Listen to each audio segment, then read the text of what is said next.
Today we're going to continue taking a look at the latest updates that have come to version 16 of Gorebox. Okay, so first up we have some news for mobile players. Jira said that the progress on the mobile port of version 16 is going good. He's just got to fix up the crossplay multiplayer and controls a bit and then they'll be good to go. Also, as it turns out, in beta number 4 of the Steam version, the WaterPark map wasn't working, and Jira said that that's what happens when you push a patch at 5 AM in the morning without sleep. But now beta number 5 with the actual fixed WaterPark is available. Yesterday when I spawned in here, all that I had was a black screen and I had to Alt and F4 to escape the game. Okay, so now when you go to entities and special and you scroll down a bit, we've got this new implant which is known as the Lungcoat. So let me spawn it on the ground, let me implant it. And it actually shows up on my character when I press the tab button on the PC. So let me go to level settings and let me turn off infinite stamina right here, which is usually on by default. So anyway, when I go underwater now, with infinite stamina turned off and with the Lungcoat not equipped, you can see that my breath is slowly decreasing. And now after about a minute or so, once my breath has completely decreased, my health starts to decrease as well. Unfortunately, this map does not come with a lifeguard. And now finally I'm dead. But now with the Lungcoat equipped, even though I'm underwater right now, you can see that my stamina bar hasn't even soared up. Like, my lungs are not being depleted of oxygen at all. So that's pretty cool. Okay, next up, I forgot to mention, when you click on the play button and you're on the map selector screen, the Sanctuary map is now gone away. It was supposed to be replaced by a large, infinitely generated open world map, but that isn't available in the beta as of yet. Next, back under entities and special, and you'll scroll down, we've got these 3 new combat arms, combat legs, and combat spine. So let me spawn in a Jimity right here, and these are what the normal punches look like. Now let me implant the combat arms, which I've latched onto my body. My fists don't seem to have them equipped though, and they don't really show up on the tab button inspector either. But let me try giving this person some punches anyway. They kind of feel the same though.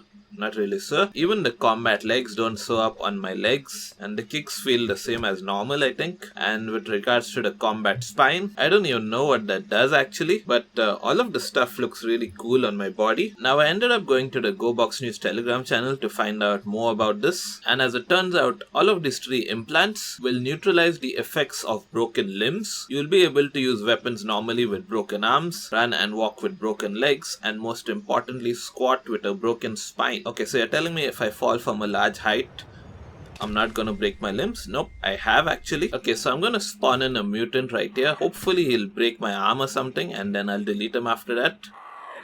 Okay, there we go. Let me quickly spawn in the combat arms and let me implant them. And my arms are actually still broken. Okay, I tried equipping the M249, but it tells me that I need both hands to use this item. So yeah, I'm kind of confused about these combat arms, guys. Okay guys, so right now in the game in first person, if I look down below, while I am walking, I can't really see my legs or anything like that. So right now if you go to settings, under gameplay, we've got this first person legs option right here, so let me take that. And now when I look down and walk around, you can see my legs.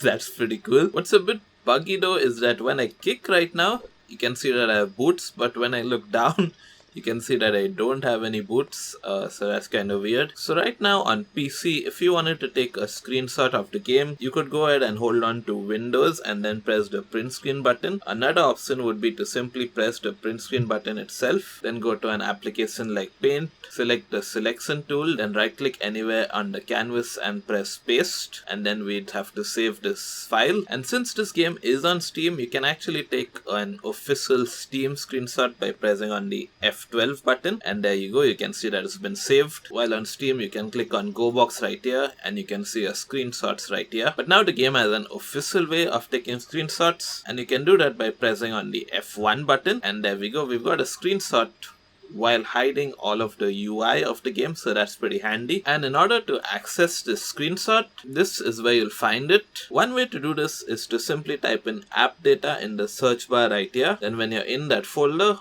click local low and search for F2 games, then check out Gorebox, and there you've got the screenshots folder right there. Completely clean except for the 60 FPS counter in the top right. Okay, so now apparently the Polar 6 map has been updated. Okay, so here I am on the outside, and I think I've already shown you guys the updated background visuals. They look really nice. As for the base itself, immediately the first thing that I'm noticing is the updated tower. This is the same tower that you'll find on the remastered Desert Bridge map, by the way. It looks really nice. This shed right here has been updated as well. We've got a couple of barrels here. Let me enter the set. Still can't walk up the stairs though. That's kind of annoying. And this set now has this little electric outlet thingy. The fireplace has been updated. It looks a lot more cleaner now. These sheds have new roofs, I think. Oh, I just noticed something, guys. When I no clip, my feet still kind of walk around when I no clip around a bit. That's kind of interesting. But anyway, even the interior of these cabins has been updated. Do we still have the ball cat Easter egg down here? Yes, we do. It's here in all its glory. Here you go, buddy. You can have your whiskers back. And yes, as usual, you can't really enter this. Oh, you can enter this tower actually. Oh yeah, but you can't ascend it. Not through the stairs right here. Instead, we gotta use this ladder to go all the way to the top. And when you're up here, you can enter this control room, I suppose. There are a couple of weapons here, but they're placed in a glitched out manner. You can go up here as well. And right on top, there's nothing much to see here besides these antennas. And of course the entirety of the map as well. And down this ladder, well, there isn't anything down here actually except for this hatch which cannot be opened. Now let me set this to night time, and there's a whole lot more fog here as compared to earlier, I feel. And the lights in here look really nice. I'm already getting a little Christmassy vibe from here. I don't know, it's way too cozy, man. All that's really missing in this map is that I wish the campfire was actually lit, or even a trash can fire. If we can't get the entire campfire to be lit, that would be nice. Okay, next I'm going to disable AI and spawn in the Chaos Commander right here. I'm going to use the new M202 because apparently this guy has new Go effects. I'm not really sure what that means. He just flew right past me there. Oh wow, he actually survived that? That's kind of nuts. And my game has started lagging a lot for some reason. Okay, will he survive this as well? Nope. Oh, and I got a new achievement. My first new achievement in version 16. Underwhelming Slaughter. Oh, and you can see the new Gore right here. He's actually got some electricity running through his body. Is he like a robot or something? Or is it just his armor that's kind of powered by electricity or something? That's really nice. Here's the rest of his body, I suppose. Not really noticing anything electric on this part of his body though. Okay guys, the next new thing that I noticed is that if you press the tab button and come to emotes and animations, we've got a whole bunch of new emotes right here. They're really looking nice.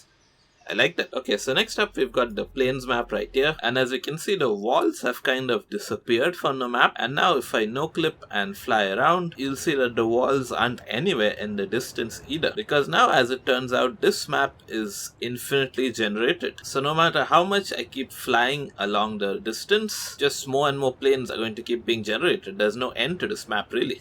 It's like a flat earth theory or something. So if you want to experiment in a really large, vast open area, then this is the map for you. I'm assuming the game might get laggy if you keep exploring and exploring. I'm not really sure. Now let's enter the sea map. And the first change that I'm noticing is that the tiles look really nice. And also, we have this new boat that's just spawned right here for us. And yes, as it turns out, just like the plains map, this map is also going to be infinitely generated from now on. So you're not going to hit an invisible wall or anything like that if you keep going along the sea. And unlike earlier, I think the sea map also has a very standard depth.